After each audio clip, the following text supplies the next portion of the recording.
মিরপুরে টিসিবির পণ্য নিতে গিয়ে দেয়াল চাপায় দুজনের প্রাণ গেল। আহত হয়েছেন অন্তত ৮ জন।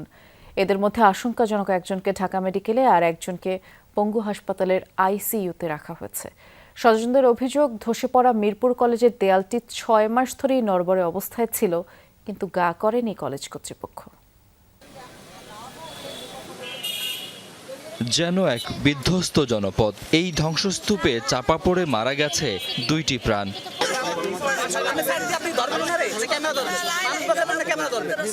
অন্যান্য দিনের মতো মঙ্গলবার দুপুরেও খেটে খাওয়া স্থানীয় মানুষরা দাঁড়িয়েছিলেন টিসিবির ট্রাকের সামনে একটু কম দামে খাবার কিনতে।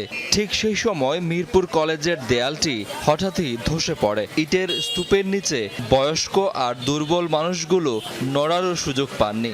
স্থানীয় লোকজন ও ফায়ার সার্ভিস ১০ হতভাগ্যকে উদ্ধার করে হাসপাতালে পাঠানোর পর ২ জনকে মৃত ঘোষণা করেন চিকিৎসক। মানে একদম ফাটল ধরে বাঁকা হয়ে আছে, কিন্তু স্কুল কমিটি এরা গুরুত্ব দেয় নাই। কলেজ কর্তৃপক্ষের এই খেয়ালিপনার কারণে আজকে এই একজন মানুষের মৃত্যু হয়েছে। ওই দোকানে আমরা পানি কিনতেছি, এর ভিতরে দেখি সব ভেঙে পড়ছে। নিহত নাসিমার স্বজনদের আহাজারিতে ভারী হাসপাতাল। মাত্রই ৪০-এ এমন মর্মান্তিক বিদায়ে শোকাহত পরিবারের সদস্যরা। কর্তৃপক্ষের অবহেলায় এমন মৃত্যু মানতে পারছেন না তারা। বিচার ক্ষতিপূরণ আপনারা দিবেন, ছেলে মেয়ে আছে, সরকার জিনিস পড়ছে, ক্ষতিপূরণ না দিলে কিভাবে চলবো? গরিব মানুষ দিকে তো চাইল আনতে গেছে, বুঝেন না, নাহলে কি লাইন ধরে কেউ চাল আনতে যায়? তারা এখানে খেয়াল করে না। অবশ্যই এটা আইনের দৃষ্টান্ত শাস্তি দরকার। রাজধানীর পঙ্গু হাসপাতালে কাতরাচ্ছে আহতদের অনেকে। আশঙ্কাজনক একজনকে পাঠানো হয়েছে ঢাকা মেডিকেলে, একজন আইসিইউতে, ৩ জনের করা হয়েছে অপারেশন। আরেকজনের অবস্থা একটু গুরুতর, যার বাকি যে আছে ৭ জনের মধ্যে একজনের অবস্থা গুরুতর, তাকে আমরা আইসিইউতে পাঠিয়েছি। আমাদের এখানেই আছে, সেখানে আমরা আইসিইউতে চিকিৎসা দিচ্ছি। মিরপুর কলেজের যে দেয়ালটি ভেঙে এমন হতাহতের ঘটনা, সেটি ৬ মাস আগে থেকেই হেলেছিল, এমনটা বলছেন স্থানীয়রা। এই ঘটনাকে তাই দুর্ঘটনা বলতে নারাজ তারা। কলেজ অধ্যক্ষ গণমাধ্যমের সামনে না এলেও একজন শিক্ষক জানান, এমনটা হবে তারা বুঝতে পারেননি।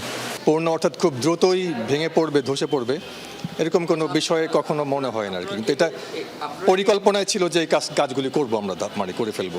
ঘটনা তদন্ত করে আইনানুগ ব্যবস্থা নেওয়ার কথা জানিয়েছে পুলিশ।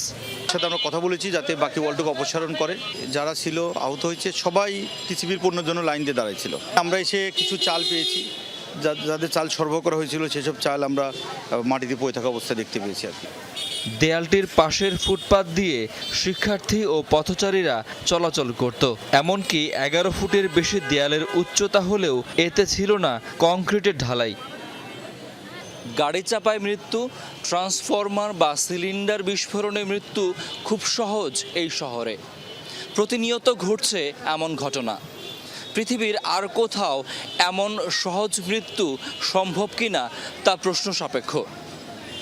এই শহরের নাগরিকরা স্বাভাবিক মৃত্যুর গ্যারান্টি চান। শাকিল হাসান, যমুনা নিউজ, ঢাকা।